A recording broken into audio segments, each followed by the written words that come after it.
Hello বন্ধুরা, আজকে আমি আপনাদের সঙ্গে আলোচনা করব 7 মে থেকে যে ভারত ও পাকিস্তানের মধ্যে যে যুদ্ধের সূচনা হয়েছে সেই যুদ্ধ সম্পর্কে সমস্ত বিস্তারিত তথ্য আলোচনা করব।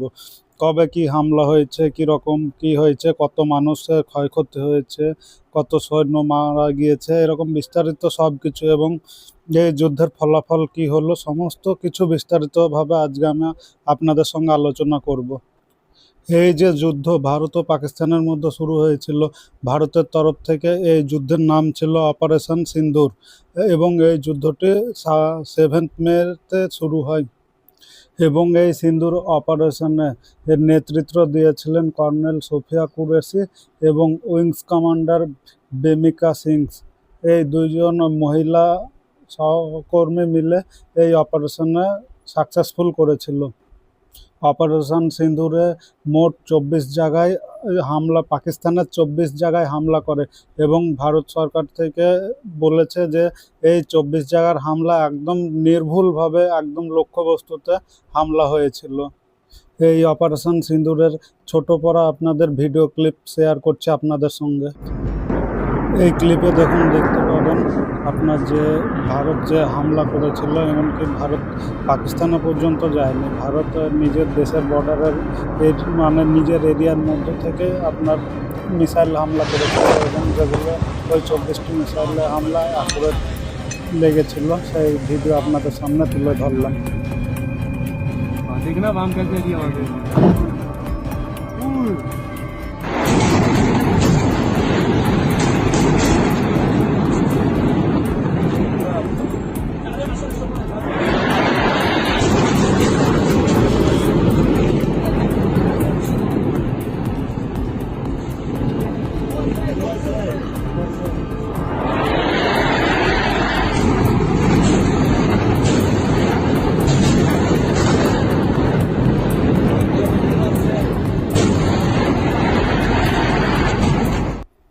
ভারত এই যে আকস্মিকভাবে যে অপারেশন সিন্দুর নামে যে হামলা করেছিল 24 জায়গায়, সেই হামলাতে 5 জন বড় বড় মানে নেতা, যা আতঙ্কবাদী নেতা যেগুলো যারা মারা গিয়েছেন এই হামলায়।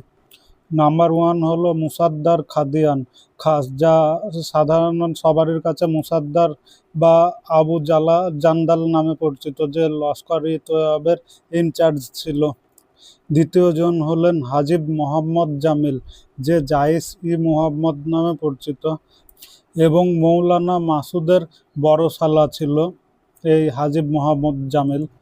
তৃতীয় জন হলো মোহাম্মদ ইউসুফ আজহার ওরফে যে ওস্তাদজি নামে বা মোহাম্মদ সেলিম বা ঘোষি সাহেব নামেও যে পরিচিত ছিল, এবং এও মৌলানা মাসুদের শালা ছিল। এবং চতুর্থ জন ছিল খালিদ ওরফে আবু আকাশ, এবং যে লস্কর-ই তৈয়বের একজন অধিকারী ছিল, এবং আফগানিস্তান থেকে অস্ত্র পাচারের সঙ্গেও জড়িত ছিল। এবং 5 নম্বর হলো মোহাম্মদ হাসান খান, যে প্রাক অধিকৃত কাশ্মীর অর্থাৎ পিওকে যে জেএম এর অপারেশন কমান্ডার মুফতি আসগর খান ছিলেন, তারই ছেলে হলো মোহাম্মদ হাসান খান। এই বড় বড় 5 জন নেতার সঙ্গে আরও 100 জনের উপরে সন্ত্রাসী নিহত হয়েছে, এটা ভারত সরকার জানিয়েছে বর্তমানে এই ইন্ডিয়া টুডে নিউজ টিভিকে। তাহলে আপনাদের মনে প্রশ্ন আসতেই পারে যে ভারতে 24 জায়গায় হামলা করে যে এত বড় বড় নেতা, পাকিস্তানের যে সন্ত্রাসবাদী নেতা, তাদেরকে মেরে ফেললো, তাহলে এর ফলে পাকিস্তান কি কোনো স্টেপ নেয়নি? তো আপনাদের জানানোর জন্য বলে দিই যে পাকিস্তান সেই দিন রাত্রেবেলা থেকে আর্টিলারি সেলিং করতে থাকে। এছাড়াও আর একটা প্রশ্ন আপনাদের মনে আসতে পারে যে আমি তো প্রথম দিকে বলেছি যে ভারত যে এলওসি পার করেনি, অর্থাৎ যে ভারতের সীমানা পার না করে যে বোম হামলা করেছিল, তাহলে ভারত কি কি বোম এবং কোন কোন যন্ত্র ব্যবহার করেছিল। এবং ভারত যে মিসাইলগুলো ব্যবহার করেছিল সেগুলি হলো স্ক্যালপ ক্ষেপণাস্ত্র, যেগুলি প্রায় 200 কিলোমিটার দূরের লক্ষ্যবস্তুতে আঘাত করতে পারে। এবং ভারত থেকে পাঞ্জাবের দূরত্ব ছিল, পাকিস্তানের পাঞ্জাব, ভারতের নয়, প্রায় 100 কিলোমিটার দূরে বাহালপুরেও মানে আক্রমণ করেছিল।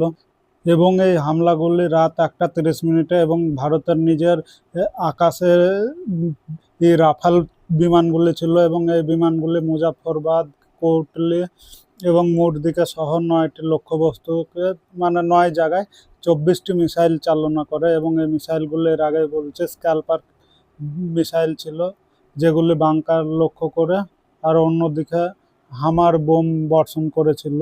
এই সব হামলার পর 8 মে রাত্রেবেলায় পাকিস্তানে প্রায় 500টি ড্রোন, এবার এক্সাক্ট মানে কেউ বলতে পারছে না কোনো সংস্থা, কোনো জায়গায় লেখা আছে 500টা, কোন জায়গায় লেখা আছে 300টা, কোন জায়গায় 200টা, তবে কিছু ড্রোন 24টি শহর লক্ষ্য করে এর পাকিস্তান থেকে মানে পাঠিয়েছিল হামলা করার জন্য। এই যে 8 তারিখে ড্রোন হামলা হয়েছিল রাত 8টা থেকে 11টা পর্যন্ত, এগুলি ভারতের জম্মু কাশ্মীর, পাঞ্জাব, রাজস্থান ও গুজরাটের 24টি শহর লক্ষ্য করে পাকিস্তান থেকে এই ড্রোনগুলো পাঠিয়েছিল এবং এই ড্রোনের সঙ্গে মিসাইল বাঁধা ছিল, বোম বাঁধা ছিল, মিসাইল সরি ভুল বললাম, বোম বাঁধা ছিল এবং ভারতীয় সেনাবাহিনী এবং ভারতীয় বিমান বাহিনী L-17, JDU-23 এই আকাশ এই ধরনের প্রভৃতি ক্ষেপণাস্ত্র এবং মানে গুলি বারুদ বোমা ব্যবহার করে এই ড্রোনগুলির হামলা সফলভাবে ব্যর্থ করে দেয় ভারত এবং এগুলি সব তুর্কি দেশের বানানো ড্রোন ছিল এবং আপনাদের একটি ছোট ক্লিপ শেয়ার করছি যেখানে দেখতে পাবেন যে কিভাবে ভারতের মানে এয়ারফোর্স কিভাবে ডিফেন্স করছে এবং ড্রোনগুলির হামলা মানে নিরস্ত্র করে দিচ্ছে।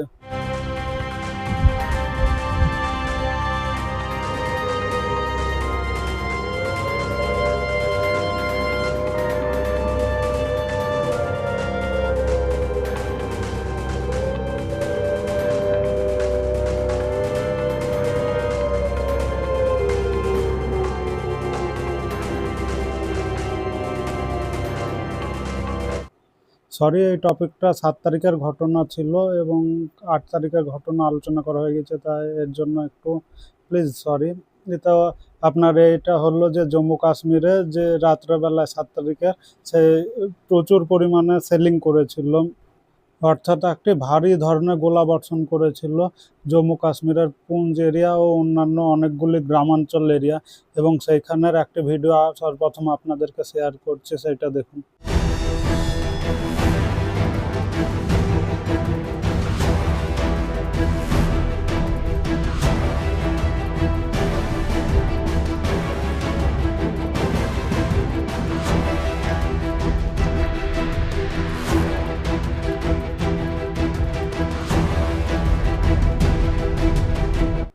এর ফলে কিছু মানুষ আহত হয় এবং এখনো অবধি খবর যা পাওয়া গেছে যে 2 জন মানুষ মারা পর্যন্ত গিয়েছে। ভারত পাকিস্তান যুদ্ধের জন্য 2025 সালে যে ভারতে IPL খেলা চলছিল, এই IPL খেলাকে 1 সপ্তাহের জন্য বন্ধ করে দিয়েছে এবং PBKS বনাম DCর যে ম্যাচটি হচ্ছিল সেই ম্যাচটি আবার পুনরায় খেলা হবে। এই ম্যাচটি পাঞ্জাবের ধর্মশালায় অনুষ্ঠিত হয়েছিল, যেটি আপনার বর্ডারের কাছাকাছি বলতে গেলে। এই প্রথম পার্টটি আমরা আলোচনা করলাম কিভাবে যুদ্ধ সূচনা হয়েছিল এবং এই পার্টটিতে আমরা 100টি লাইকের টার্গেট রাখছি এবং 100টি লাইক টার্গেট পূরণ হয়ে গেলে আমরা দ্বিতীয় পার্টে আলোচনা করব কে জিতলো এবং কী রকম ক্ষয়ক্ষতি হয়েছে তা আরও বাকি বিস্তারিত যে সমস্ত আছে সমস্ত কিছু আলোচনা করব। আপনাদের কাছে একটি ছোট্ট রিকোয়েস্ট, আমাদের এই চ্যানেলটি সাবস্ক্রাইব করে নিন, কারণ আমরা প্রতিনিয়ত সারা বিশ্বের গুরুত্বপূর্ণ আপডেট আপনাদের সঙ্গে শেয়ার করতে থাকি।